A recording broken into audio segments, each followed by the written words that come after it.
Vazou e vazou feio a frustração de Lula com a última atitude de Donald Trump.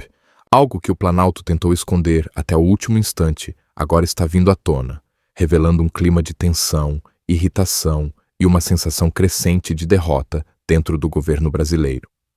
O que parecia uma negociação diplomática comum se transformou em um problema gigantesco, exposto ao público como uma ferida aberta.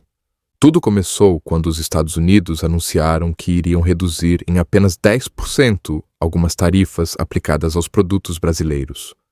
Apenas 10%. Uma redução mínima, simbólica, quase humilhante diante do que o governo Lula esperava. Isso porque, poucos dias antes, o Brasil havia enviado um documento oficial repleto de reivindicações, uma lista inteira de pedidos comerciais direcionados à Casa Branca. No imaginário diplomaticamente otimista do governo, viria uma resposta forte, generosa, positiva. Mas o que veio foi o contrário.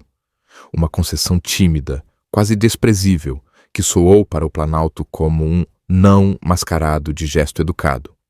De acordo com informações do portal Metrópolis e de um embaixador que acompanha esse tabuleiro diplomático de perto, o Brasil segue aguardando respostas claras sobre tarifas impostas durante a gestão Trump. Tarifas que recaem sobre setores críticos como carne bovina, açúcar e equipamentos de engenharia, especialmente os ligados à produção de metais. São áreas estratégicas, com impacto direto no comércio, nos empregos e na economia nacional. Só que, até agora, os Estados Unidos simplesmente não responderam. Nada.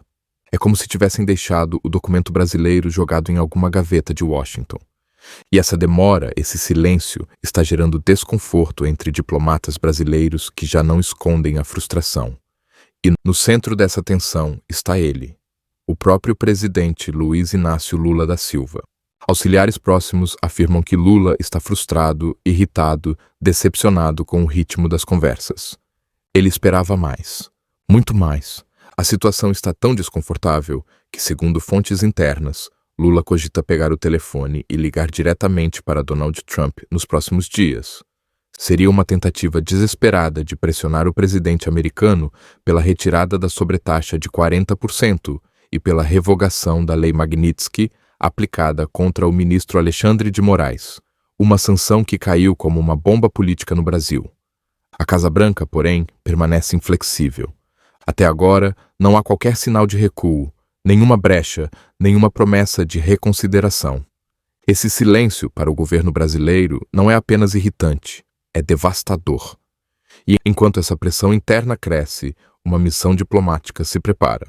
O chanceler Mauro Vieira viajará aos Estados Unidos ainda este mês para se reunir com o secretário de Estado americano, Marco Rubio, e com Jamieson Greer, responsável pela área comercial. O ministro da Fazenda, Fernando Haddad, também deve integrar essa comitiva, uma clara tentativa de mostrar que o governo brasileiro está tratando o assunto como prioridade máxima, mas por trás desses esforços fica uma sensação amarga, a de que o Brasil está correndo atrás do prejuízo, tentando evitar um desgaste diplomático cada vez mais evidente. A verdade é que o clima no Planalto é de preocupação. É quase um estado de alerta. O governo acreditava que poderia conduzir essas negociações com força, confiança e prestígio internacional, mas hoje o que se vê é um cenário de fragilidade. Lula esperava reciprocidade, esperava um relacionamento mais amigável com Trump. Ele confiava na ideia de que poderia resolver tudo no diálogo, na conversa direta, no famoso jeitinho diplomático brasileiro. Só que o mundo real é diferente. A diplomacia americana é fria, estratégica e pouco emocional. E o recado foi claro: os Estados Unidos não vão mudar suas políticas apenas para agradar Lula. As tarifas continuam, as sanções continuam, o silêncio continua. E isso tem levado à frustração no governo a um nível raramente visto. Planalto tenta manter uma imagem de tranquilidade, de normalidade, como se tudo estivesse sob controle. Mas nos bastidores, assessores admitem: o clima é de irritação, impasse, incerteza. Lula não quer demonstrar fraqueza, não quer entregar a narrativa de que perdeu a mão diplomática, mas, ao mesmo tempo, vê diante de si uma situação que foge do seu controle. E isso politicamente é devastador. Isso abala a imagem do governo. Isso expõe fissuras internas que o Planalto jamais quis que viessem à tona. A Lei Magnitsky aplicada contra Alexandre de Moraes é talvez o ponto mais sensível de toda essa crise. A sanção não afetou apenas o ministro, afetou simbolicamente o governo inteiro.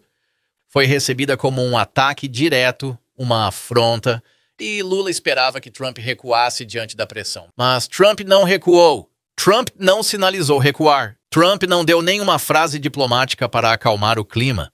Nada. E isso apenas intensificou a tensão em Brasília. Em meio a tudo isso, cresce um sentimento de desespero, de urgência. O governo brasileiro quer resolver, quer avançar, quer impedir que essa crise diplomática vire manchete mundial. Mas os fatos já estão aí. E essa situação revela algo profundo. Revela o choque entre a imagem que o governo tenta sustentar e a realidade dura das relações internacionais. Revela a dificuldade de negociar quando o outro lado sabe exatamente como impor sua força. Revela a fragilidade de uma diplomacia que acreditou ser mais influente do que realmente é. E, enquanto isso, mais revelações continuam surgindo. Exposições do passado e da trajetória de Lula voltam a circular, alimentadas por livros polêmicos como O Homem Mais Desonesto do Brasil, A Verdadeira Face de Luiz Inácio Lula da Silva. A combinação entre desgaste internacional e críticas internas só aumenta a pressão sobre o presidente, e cada passo em falso se torna mais grave. O fato é claro, o desespero tomou conta. Lula esperava mais poder, mais influência, mais abertura, mas recebeu silêncio, rigidez e uma resposta diplomática dura, fria e estratégica. Trump mostrou que não vai recuar. Os Estados Unidos mostraram que não vão mudar por pressão. E o governo brasileiro agora precisa lidar com as consequências de uma crise internacional que pode afetar comércio, economia e imagem política por muito tempo.